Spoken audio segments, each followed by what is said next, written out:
Good evening, I'm Hanomansing. Tonight, escaping a city under siege.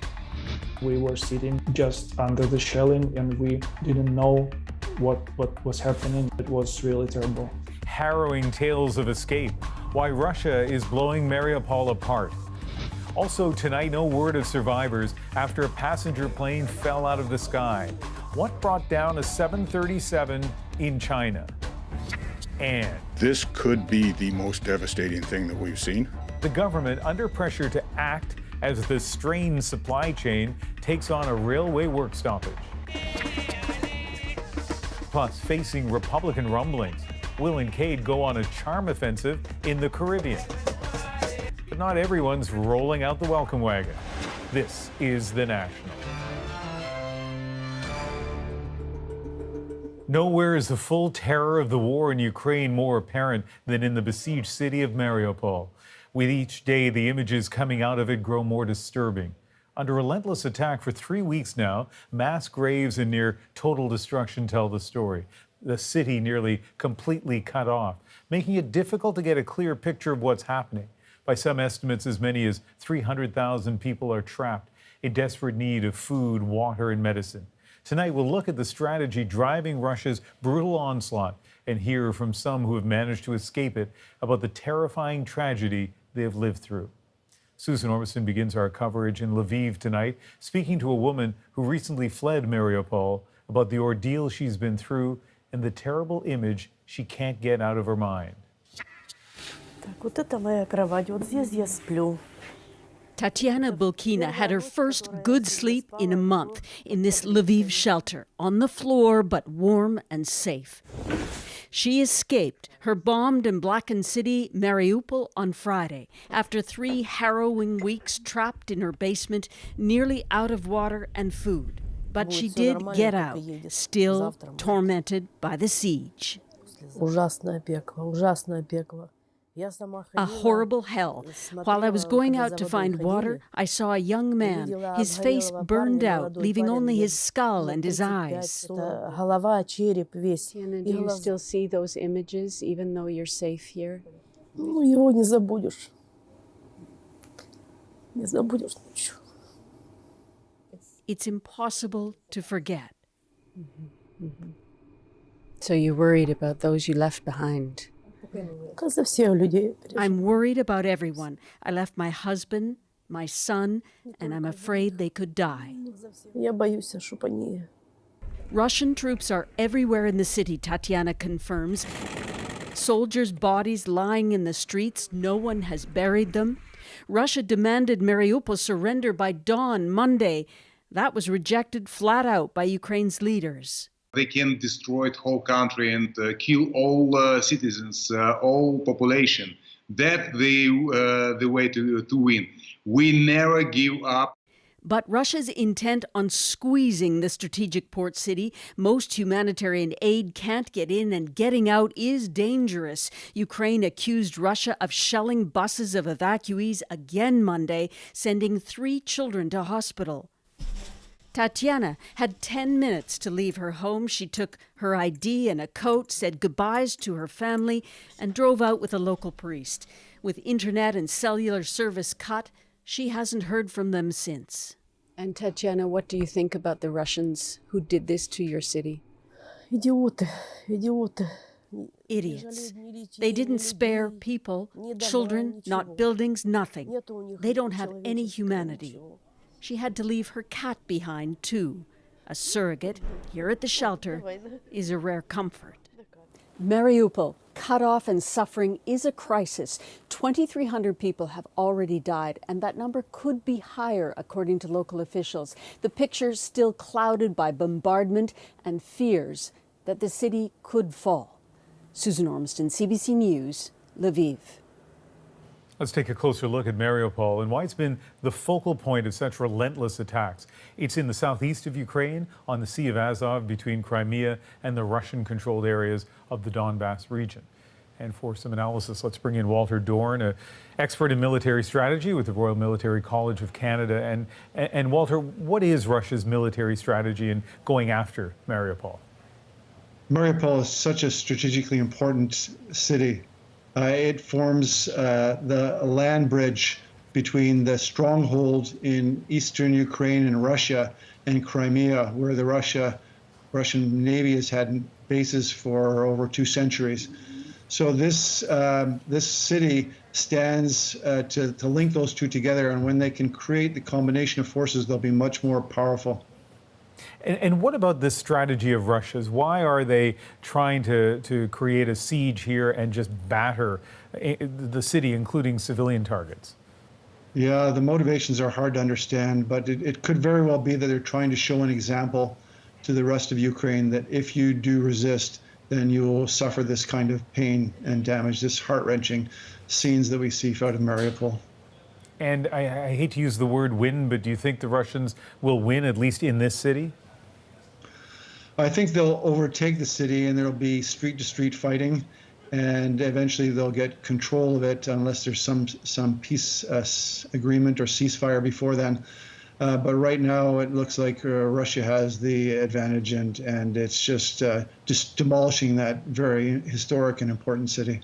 All right, Walter, thank you very much. Thank you, Ian. Russia has so far failed to gain ground in Ukraine's capital, Kyiv, but at least 8 people have died after a shopping district and residential neighborhood was shelled last night. Crews combed through the wreckage this morning, putting out small fires and searching for survivors. Overnight, they were able to pull some people from the site alive. The moment of impact on the shopping mall caught on a surveillance camera, revealing the magnitude of the explosion. The city is now under another 35-hour curfew. As the devastation grows, so too does the exodus from Ukraine. According to the United Nations, nearly 3.5 million people have now fled. The vast majority, more than 2 million, have gone to Poland.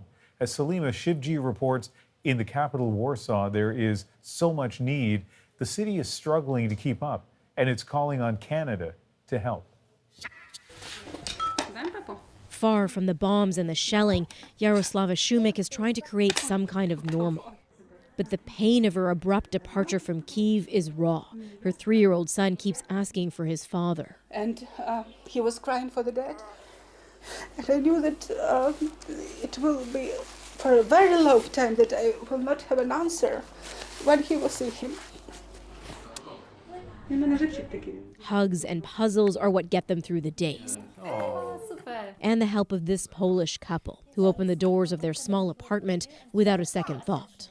Having the history like Poland have, knowing a lot about what happened to people at World War II, then we sympathized immediately and we wanted to help as much as we could.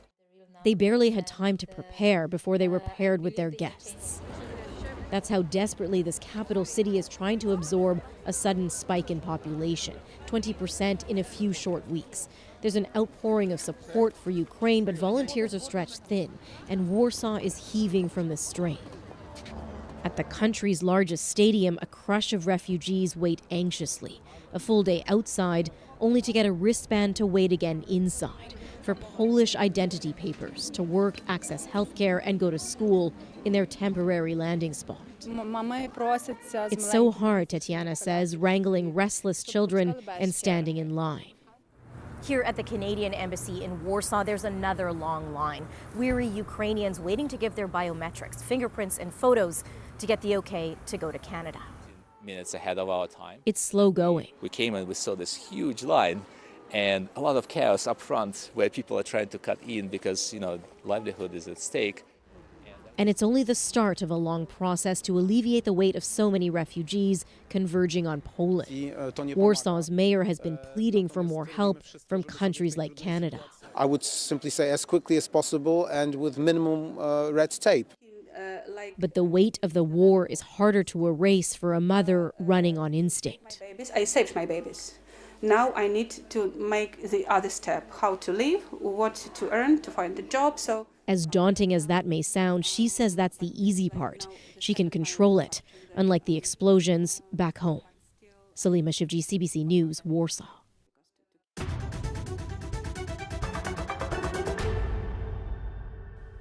And that breaking news tonight is from the nation's capital. CBC News has learned the Liberal government and the NDP are in discussions to strike a historic deal that would keep the Liberal minority government in power for 3 more years. That means we will not have a federal election until 2025. The host of Power and Politics on CBC News Network, Vashi Kapelos, is here to break this news for us. And Vashi, take us through what you're learning tonight. Well, I'm learning that as we speak, the Prime Minister is addressing Liberal MPs, his caucus, and telling them that there are real serious efforts underway to collaborate formally with the NDP, exactly as you laid out, Ian, that there is actually a tentative agreement between the Liberals and the NDP that would see the NDP support the Liberals for the next 4 budgets. As you put it, taking the Liberal government, supporting them until 2025. This is, however, I'm told, caucus is being told, contingent on the NDP's support of the agreement for it to go forward. So the NDP caucus will have to endorse the agreement for it to go ahead, but that tentative agreement does exist. And if this were to go ahead, what is in it for both the Liberals and the NDP? Well, the Liberals, it's a pretty, it's an answer that I think is obvious in some ways, certainly to a lot of onlookers, in that they will be in power for a more secured amount of time. Though the NDP has informally supported the Liberals in matters of confidence, this would formalize that agreement and allow them to plan outwards, for the next 4 budgets or 4 years. For the NDP, what I'm told, caucus has been told by the Prime Minister, is that the government will move on issues of policy the NDP consider very significant, very important to them. So I'll name 2 of them that were named to caucus. One of them is dental care.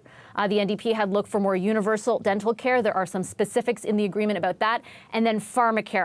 I'm told it's not a full-on pharmacare arrangement that the NDP had hoped for, something that they had pitched in the last election, but it is certainly a lot more than the government has done to date on that issue. Those are the 2 specific policy, if you want to call them, wins. I have been told that Liberal caucus was informed of by the Prime Minister in his briefing. I want to underline, though, that this deal is contingent, this tentative agreement is contingent on the NDP caucus's endorsement of that. And as of yet, we have not heard whether they will endorse it at this point. But we, of course, will keep listening for word on that, Vashi. Thank you very much. Thanks, Ian. Well, on to other news now. The government facing growing pressure to order Canadian Pacific to get rolling again. Just 2 days into a work stoppage, both sides denied triggering. Karen Paul shows us what happens when more than 3,000 conductors, engineers, and other workers go off the job. These parents recently welcomed the 7th generation of their farm family, even as fears are mounting about their future. It's scary because, it is one more stress to add to a farmer, specifically here in the prairies where we depend very highly on our rail service. We need to get our crops to market. So if we can't get that to our customers, that's a big problem for us here in our small little town. Although less than 2 days old, the CP work stoppage is yet another logistical blow to an already fragile system. Before the labor dispute, CP was moving almost 49,000 rail cars every week. It's the most critical mode of delivery in the country. Which means it's a growing concern here amid calls for back-to-work legislation. So what will the government do to immediately address this situation? The Labour Minister acknowledging the timing is terrible.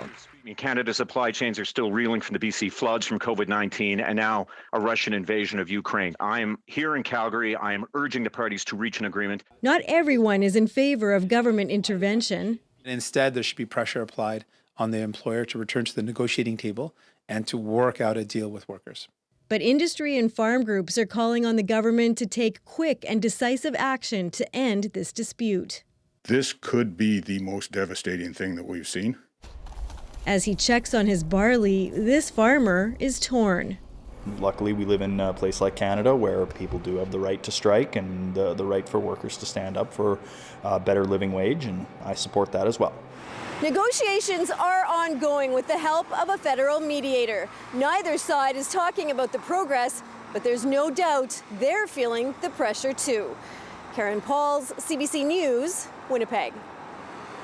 As of today, millions of Canadians are not required to wear masks in indoor public spaces, including stores and restaurants. Ontario and Nova Scotia, the latest provinces to ease those rules, though masks are still required in certain places like healthcare settings. 6 other provinces and Yukon had already taken that step. Still to come, Quebec, PEI, and the other 2 territories. Katie Nicholson shows us how dropping those rules are, for some, worrying. Breakfast is served, and for the first time in nearly 2 years, without a mask. Feels good. It feels like talking to the customers, and half the time I kept pulling it down, and they couldn't hear me, and I couldn't hear them. It was kind of annoying after a while. It's been too long, and it's nice to see everybody's faces again and see people smiling. Their masks are off, but they aren't far away, just in case things change. And while some COVID precautions are gone, It was annoying, so I'm glad I can get rid of it. some will stay a little longer. We are keeping the borders in between the booths because I'm sure there are some people that are leery of it. Among them, some doctors who think this day has come too soon. You know, I think removing masks should have been delayed a little bit longer. I mean, we have just, lifted the restrictions in Ontario. I don't see why there's such a hurry to drop the masks. There's an Omicron surge right now in Europe and in Asia. Several provinces have already dropped their strictest masking rules, and while scientists are seeing upticks of COVID in wastewater in some places, some say it's too early to point to any trends. We do, I think, struggle when masking gets taken away because it's sort of the last line of defense for us. And so it just makes us feel increasingly isolated. Catherine Stevenson's son is vulnerable. A simple cold virus can send him to ICU, and her daughter isn't eligible for the shot yet. As most others take a step toward normal, her family took a step back. We have reverted back to curbside service for the most part. Just feel kind of anxious knowing that people, I think, question us, why are you wearing a mask? At this diner, people's choices will be respected. Because, we all want to feel safe, don't we? Because for some, feeling safe is still a long way off. Katie Nicholson, CBC News, Toronto. So in Ontario, kids don't need to wear masks in school. Deanna Johnson gives us a sense of this tentative first day and shows us how some parents feel they have been ignored by decision makers. At schools in Canada's most populous province, masks, the pandemic's most enduring symbol, no longer have to be worn. But for many parents, worries remain. We're definitely a little on edge about all of it, but ultimately we trust the doctors and we left it up to Zoe. We asked her, she's got them in her bag, and we'll see how the day goes. Well, we're a little bit anxious. Want to see how that does, how people react to it, and the levels of the COVID infection, if it goes down or not. Those feelings of frustration might be something Canadian parents are used to by now. According to a new survey done by the Angus Reid Institute in partnership with the CBC, 2/3 of parent respondents said that decision makers are not considering children's well-being enough. Well, I think that rings true to what I've been hearing from parents. This mother of 2 heads the English Parents Committee Association in Quebec, one of several provinces where mask mandates have already been lifted in schools. She says political leaders have continuously failed kids during the pandemic in more ways than one. Mental health, physical education, and also just, taking the masks away so fast after spring break, that was not putting our children in the best position possible. The removal of masks in schools also means there's now a new hurdle for parents to face, navigating the tension between the families who choose to continue to mask their kids and those who don't. Some think that mask mandates are harmful for kids, and some think they're good for kids. And so when they're being dropped, that's problematic. When they're being retained, that's problematic. It comes down to also the polarization we see on vaccine, all of that. Which is why experts like her urge that as provinces move towards business as usual, extra investments need to be made in children's mental health programs, both in school and outside of it. Deanna Johnson, CBC News, Toronto. 6 more people who are on that now infamous Sunwing flight to Mexico have been fined up to $5,000 for breaking COVID rules. Videos of the December charter flight from Montreal to Cancun show partiers unmasked, dancing, vaping. The Transport Minister says most of the new penalties are for breaking the vaccination rules and one for not wearing a mask. Transport Canada has handed out a dozen penalties in total so far. Ontario's Premier Doug Ford is in Washington, meeting with officials to try to convince them that Canada is still a reliable trading partner. As Katie Simpson reports, the convoy protests have left a lasting impression. Washington is getting a taste of a new Canadian export. A smaller, less disruptive version of the Freedom Convoy slowed traffic this weekend. Brutal timing for Canadians in D.C. on a mission to get Americans to forget the damage this movement inflicted on trade. I wouldn't call it anger. They were concerned, and we're just here to reaffirm that we have a secure border. Ontario's premier met with U.S. officials to assure them the border blockades that cost billions of dollars in trade will never happen again, pointing to his proposed legislation that would expand police training and resources to deal with future protests. The federal public safety minister is also meeting with his U.S. counterparts for a cross-border crime summit where the blockades will be discussed. Canadian business leaders say this issue remains a distraction. It's caused all of us who are out there championing Ontario to have to explain it. And if you're having that conversation, you're not having an investment conversation. The push to smooth over the trading relationship comes as the Biden administration aggressively pursues its Buy American agenda. Instead of relying on foreign supply chains, let's make it in America. But the president has failed to get his protectionist policies passed in Congress, including his plan to give huge tax breaks to customers who buy U.S. union-built electric vehicles, which would take jobs out of Canada. The proposal appears dead for now, which is a win for Canada. Thank goodness. I am a strong believer of Buy North America. Our trade with the United States is so integrated, and the supply chain is absolutely critical. Canada can't exactly celebrate. Joe Biden is unpopular and could introduce new Buy American policies before the midterm elections as a way to shore up support. Katie Simpson, CBC News, Washington. Investigators in China are trying to figure out why a Boeing passenger jet suddenly fell from the sky. Next, what we know about the moments leading up to the crash. We can't rule out a bomb or some type of an explosion. Plus, as Russia continues to pummel the port city of Mariupol, one man's story of escaping the horror. We were driving and we hear a lot of rockets just flying over us. And as Will and Kate tour the Caribbean and celebrate the Queen, protesters have another idea. There's been a crime against humanity. We're back in 2.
In southern China, investigators are trying to figure out what caused a passenger jet to plummet to Earth with 132 people on board.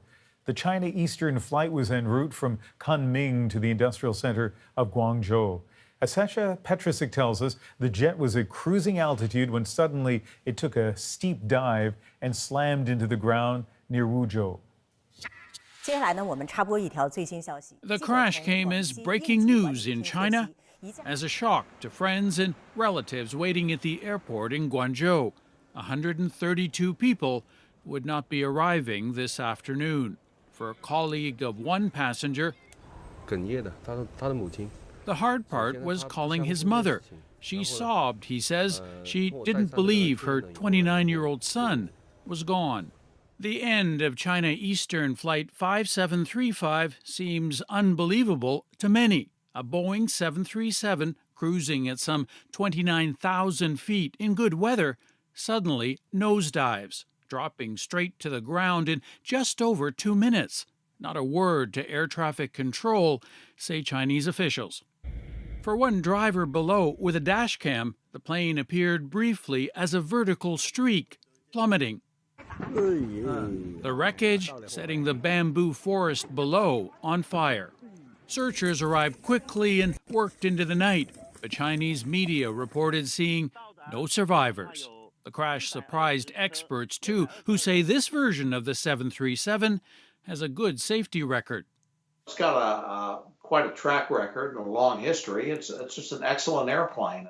Keith McKee is a former pilot. He says crashes like this one are very rare. So something happened suddenly that caused them to lose control of the aircraft. And with the information that we have now, we can't rule out a bomb or some type of an explosion. That, too, would be unusual in China, where air travel has become much safer. Crashes almost unheard of. The last fatal one was reported more than a decade ago. Sasha Petrusik, CBC News, Toronto. In Ukraine, the port city of Mariupol is under siege. Civilians trapped inside, though some have made it to safety. We jumped into the car and we ran out of the city. Next, one man tells us what it was like to escape from a city under threat and under attack. And months after those floods in British Columbia, one couple finally makes their way back home.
We have new satellite images tonight from a city under siege. This is Mariupol in eastern Ukraine. Since the invasion, it suffered the worst of the Russian onslaught. According to Ukrainian officials, about 90% of the city has either been damaged or destroyed. Earlier today, I spoke with Artur Shevchenko. Just days ago, he and his family were able to escape a long, difficult drive to western Ukraine. Artur, thank you very much for joining us tonight. Hi, thank you for having me. You were in Mariupol as recently as 3 days ago, and where you were living, was there shelling going on where you were? Yeah. Like we were in the shelter for like 2 weeks on the same spot, and I was able to sleep only like 5 hours per day because every morning starting from the 5 a.m. Shelling was started.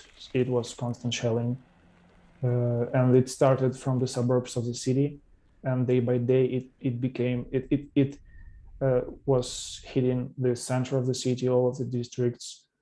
So it was terrible. Yeah, I even got some like remains of the missile from like maybe 1 or 2 meters from my window of my shelter.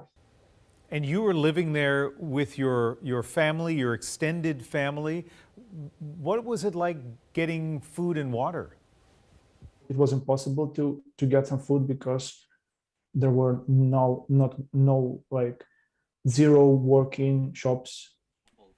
All shops were like robbed because we had no food, and we had only like natural springs from some parts of the city just to get some water. And describe for us in a little bit more detail how you were feeling and your family and other people there while all of this was going on. What was the mood? We were hoping that Ukraine will win, or some negotiations will start and the war will be stopped. But when we lost our electricity, there were 3 or 4 days without any connection to internet, and we were sitting just under the shelling, and we didn't know what was happening, like who is winning, and it was really terrible. And what was it like getting out of the city? What's that journey like? Well, like 3 days ago, we jumped into the car and we ran out of the city. It was that day. I remember a lot of cars, like thousands of cars. If I'm not mistaken, that day maybe 3,000 or 4,000 of cars left the city at the morning. It was terrible traffic under the shelling. It was a seaside of the city, and we were driving, and we hear a lot of rockets just flying over us. And as you got further west, did it get safer, or did you feel in danger the whole time? Well, honestly, I like before the interview, like before, I heard some noise from the street, and I was just a little bit worried what's happening here. Yeah, but where I'm now, it's safer, all the safer. But at this moment, Ukraine is not a safe place for Ukrainian citizen, and it is really bad. And Artur, one last question. What's next for you and your family? Well, we will stay here, I guess. We'll hope that this war will end. And I want to say that like all of our country is really happy and appreciate all of this, all of the efforts of the West. I so appreciate that you've stayed up late to speak with us tonight, and I wish you and your family safety. Thank you. We have an update tonight on the young Ukrainian girl whose rendition of the Frozen song Let It Go in a bunker in Kyiv made it around the world. At the time, she said it was her dream to perform on a big stage, and last night that wish came true.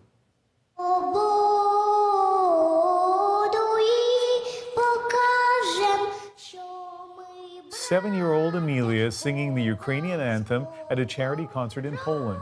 Polish and Ukrainian artists also performed to help raise money for victims of the war. In the weeks since the invasion, fundraisers for Ukraine have gained a lot of momentum, thanks in part to celebrities picking up the cause.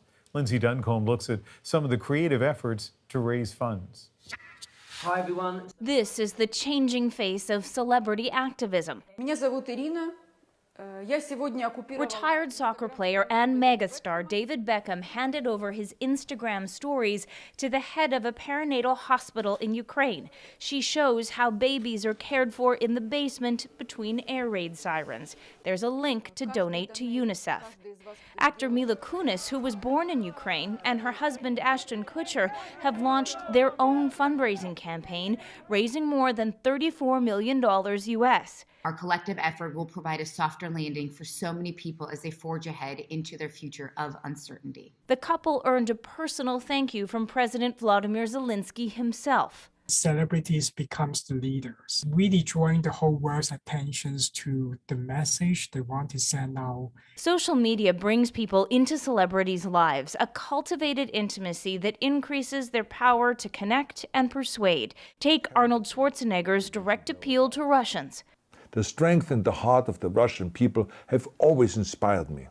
And that is why I hope that you will let me tell you the truth about the war in Ukraine and what is happening there. The former governor of California shared his own family experience with war and his ties to the country. There are traditional celebrity appeals too. Singer Camila Cabello is joining Ed Sheeran and others for a fundraising concert broadcast live across Britain. And The Clash gave a Ukrainian punk band permission to rework their song, London Calling, to be a lament for Ukraine's capital and a call to action. In an ever more connected world, these calls have growing reach as celebrities use their star power to help bring relief. Lindsay Duncombe, CBC News, Vancouver. 3 women are speaking out in a CBC News investigation, sharing what they say happened after filing formal complaints against the same gynecologist. Their responsibility is to protect the public, not to protect the doctor. It is outrageous. Next, why they say accountability is taking too long.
For nearly 2 years, CBC News has been tracking the case of Dr. David Gerber.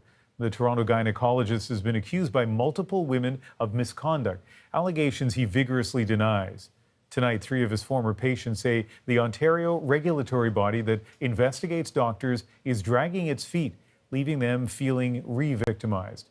They spoke to the CBC's Judy Trin. For years, these women have shouldered a burden of secret shame and broken trust. Now they're attempting to seek accountability together. It feels like I'm not alone anymore, because you're with people who understand what you've been through. Elizabeth Adamou was the first woman to come forward in 2020, but now 2 others are standing with her. The 3 women have complained to the College of Physicians and Surgeons of Ontario. They allege that a gynecologist improperly conducted vaginal procedures that were sometimes painful or unnecessary, and that the doctor didn't obtain proper consent. That physician is Dr. David Gerber, who has been practicing for almost 30 years. This isn't an issue of technique. This is a sexual violation that I'm alleging occurred to me. And I'm doing this as my civic duty to warn other women that there is no protection available to us. And the protection that does say that it's there, it's not functioning, it's broken. It's taken Candace Jones more than 5 years to speak publicly about her experience. I suffer from PTSD. I experience insomnia and nightmares. Dissociation. There are times when I can't drive because my mind is so distracted. Through his lawyer, Dr. David Gerber says the examination techniques were routine and properly conducted. He accuses the women of coordinating to destroy his reputation. Allegations are ultimately always vigorously prosecuted. The CPSO, the body that oversees doctors in Ontario, has been investigating the complaints against Gerber for nearly 2 years. It has increased inspections of his clinic, but will not comment on his specific case. But the college does say it will act according to the evidence it finds.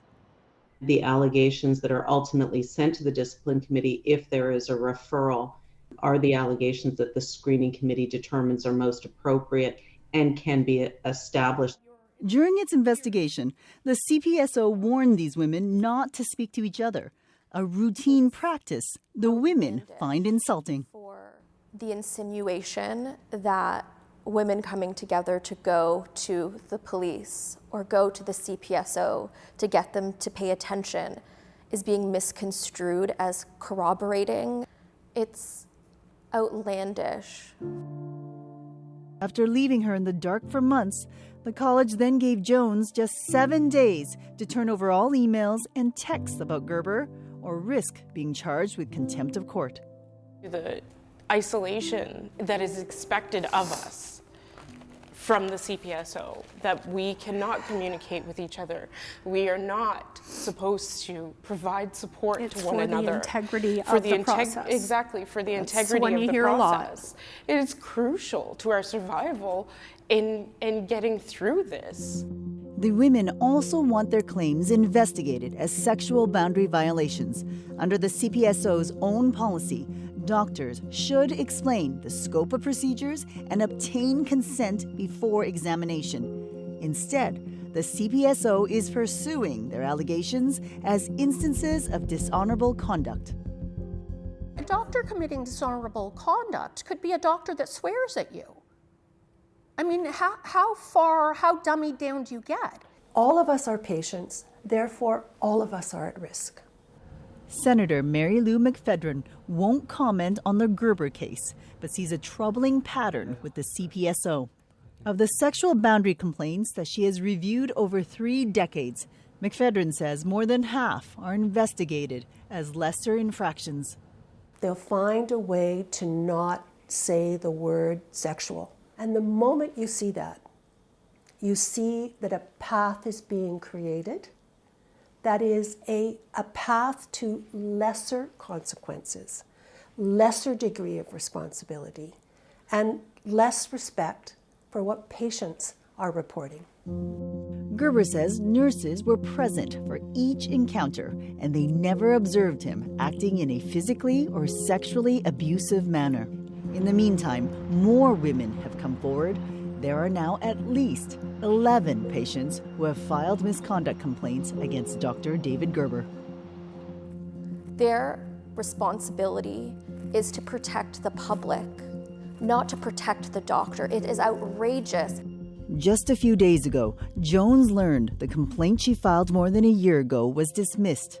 But the CPSO did say it would advise Gerber to ensure thorough patient consent and adequately prepare patients for the potential level of pain. As for the other two women, they're wondering how much longer they will have to wait to be heard. The college has yet to set a hearing date. Judy Trin, CBC News, Toronto. When we come back, the Duke and Duchess of Cambridge in the Caribbean. Why the royal tour could be about a lot more than the Queen's Platinum Jubilee.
I'm Jamie Poisson, and tomorrow on CBC's daily news podcast, Front Burner, nearly a month into Russia's full-scale invasion of Ukraine.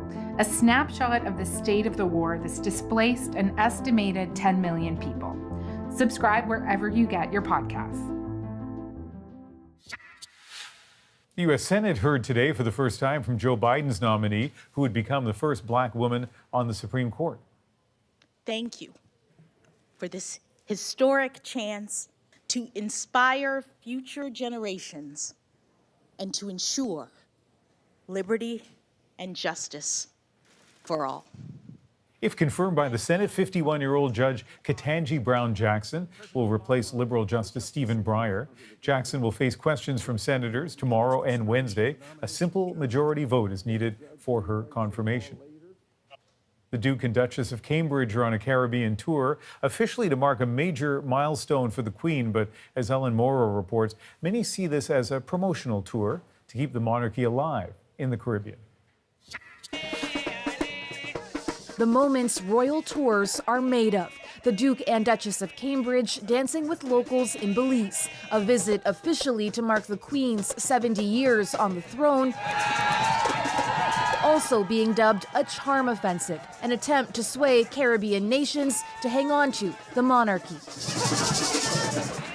The tour comes just 4 months after another milestone, Barbados removing the Queen as head of state.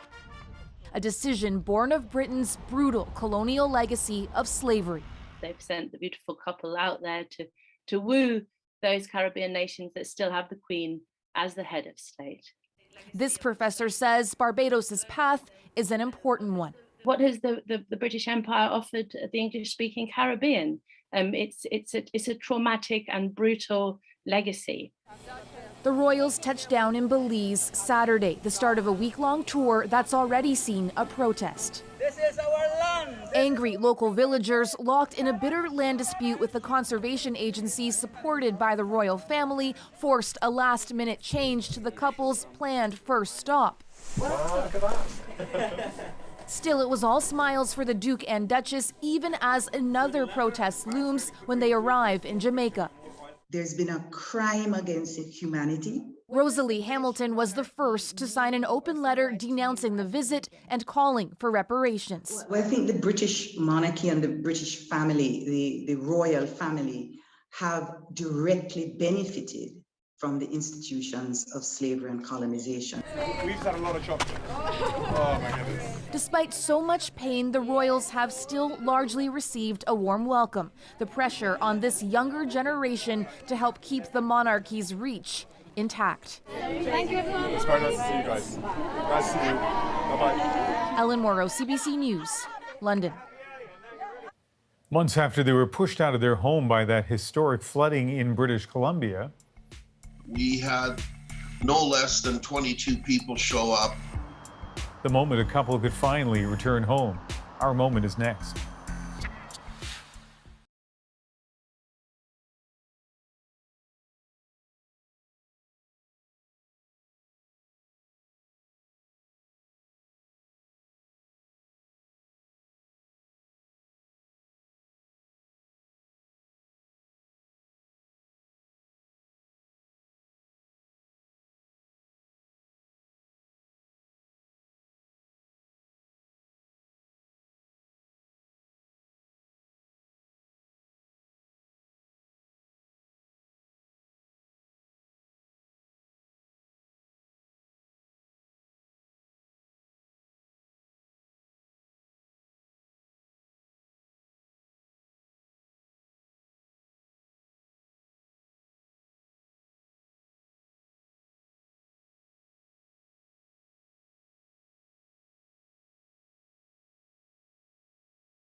This is the home of Kim and Todd Davidson in Princeton, British Columbia. They haven't been able to live there since those massive floods displaced so many people back in November. Now, with the help from their community, they have gone back. Their homecoming moment is our moment. We decided we were going to get back in on the 1st of March, which is about 95 days at a motel. We're very, very glad to be back.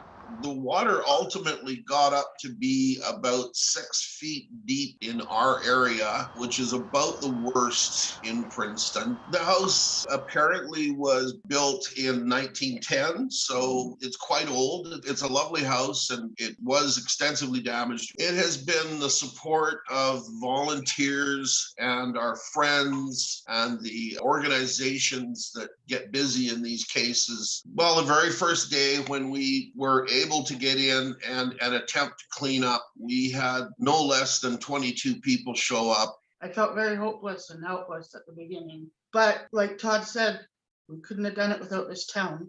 There really are angels.